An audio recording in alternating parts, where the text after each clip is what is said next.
হয়তো সেখান থেকে গোল আসতেই পারত। প্রথম প্রয়াসে হয়তো গোল আসেনি, তবে দ্বিতীয় প্রয়াসে রিটার্ন বল ফলো করলে গোলটা আসতেই পারত। যাই হোক, চকিতে আক্রমণ তৈরি হয়েছিল, কাউন্টার অ্যাটাক।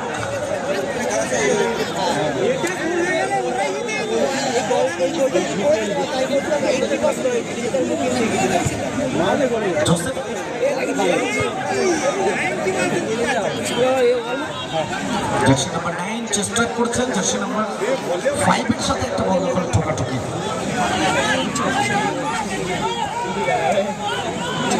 পা থেকে স্ট্রেচ করছেন, খেলাটা বেলতে চাইছেন জার্সি নাম্বার 7।